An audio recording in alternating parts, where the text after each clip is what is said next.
Mereka geram pada Presiden Soekarno yang tak membubarkan Partai Komunis Indonesia yang dituding bertanggung jawab atas peristiwa G30 September. Para mahasiswa juga kesal melihat perilaku koruptif para menteri di Kabinet Dwi Kora.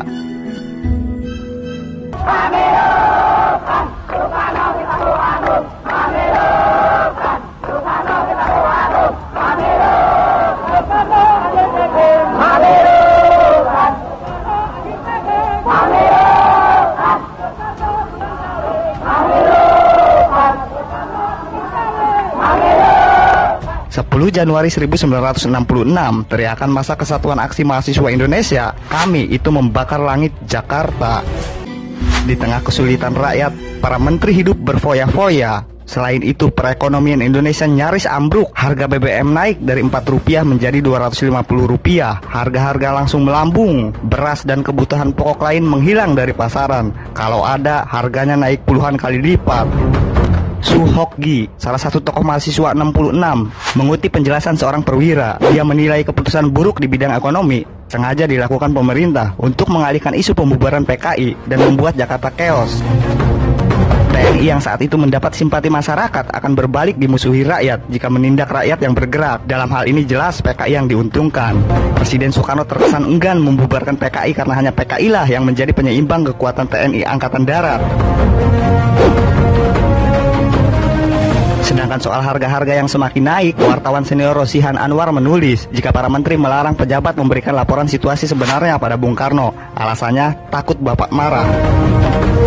Para mahasiswa bergerak ke rumah para menteri dan istana negara. Menteri Hairul Saleh dituding jadi otak kenaikan harga, sementara Subandrio disebut sebagai antek Peking, Cina.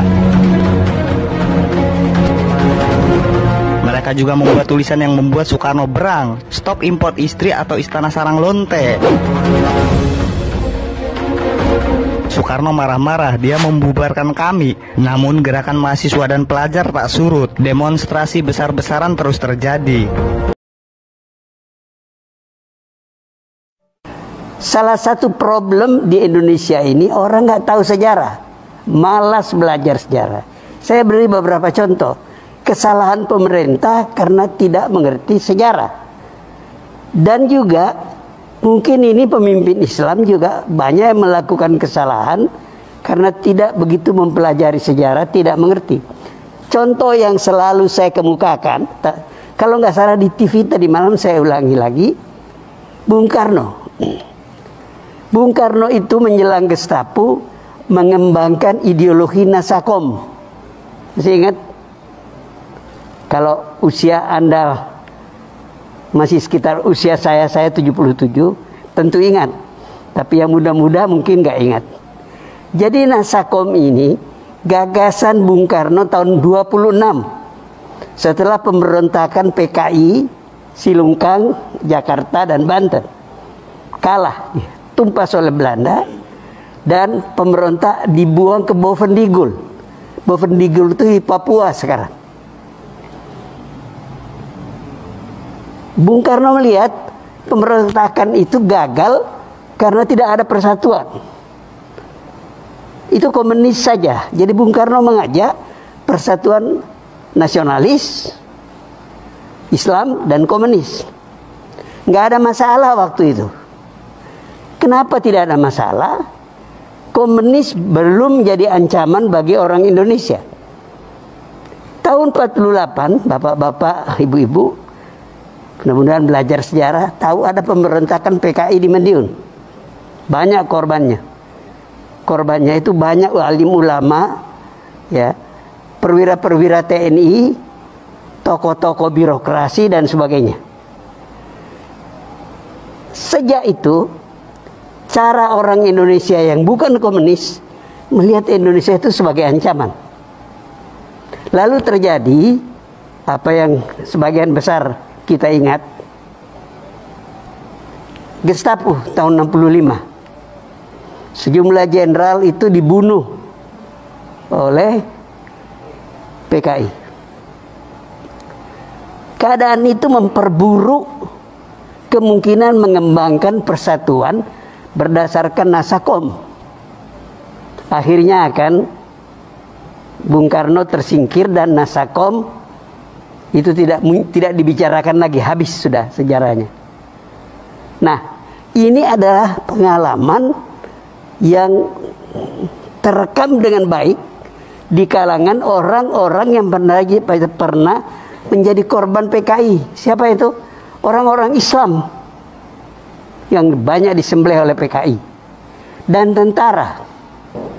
Makanya kalau Anda lihat sekarang, penentangan terhadap rencana undang-undang HIP itu adalah orang-orang Islam dan tentara, pensiunan tentara terutama, karena yang tentara nggak boleh berpolitik lagi, gitu.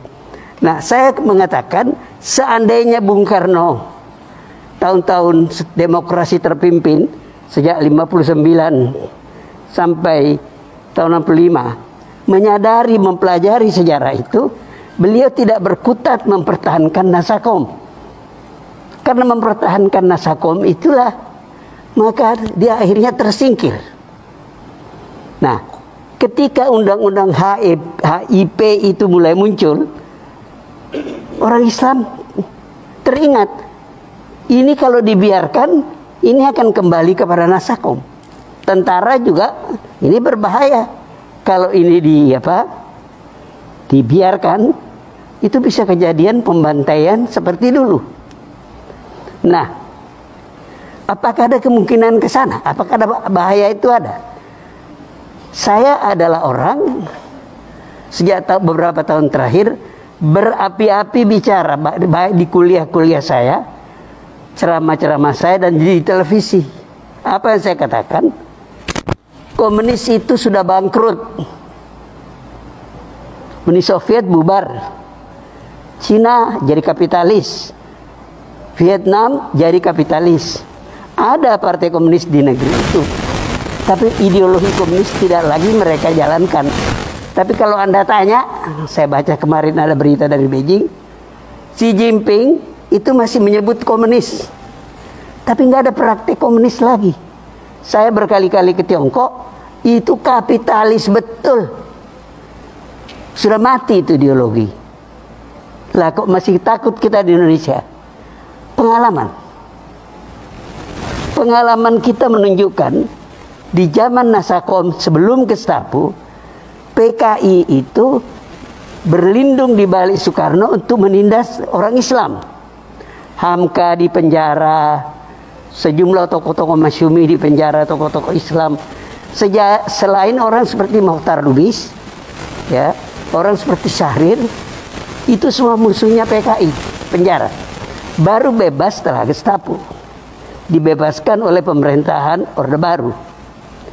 Jadi orang ada ketakutan, jangan sampai PKI itu menyelusup ke dalam PDIP, ya, dan dari dalam menggunakan tangan pemerintah menindas orang Islam.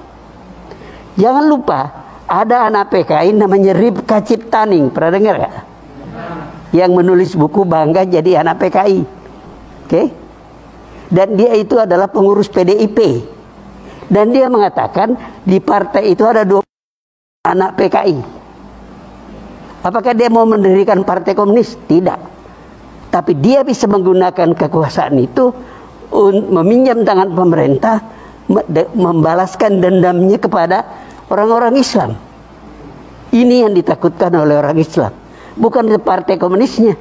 Partai itu sudah bangkrut, habis sudah. Jadi kembali lagi, mengapa ini saya jadikan contoh? Karena Bung Karno tidak mempelajari sejarah dengan benar, bahwa gagasan tahun 26 tidak bisa dipakai lagi di tahun 60-an. Tahun 26 tidak ada komunis internasional, tidak ada perang dingin, tidak ada pertentangan antara Amerika dengan Uni Soviet. Ketika Bung Karno berapi-api bicara persatuan berdasarkan Nasakom di zaman demokrasi terpimpin antara tahun 59 sampai Gestapo, keadaan dunia sudah berubah.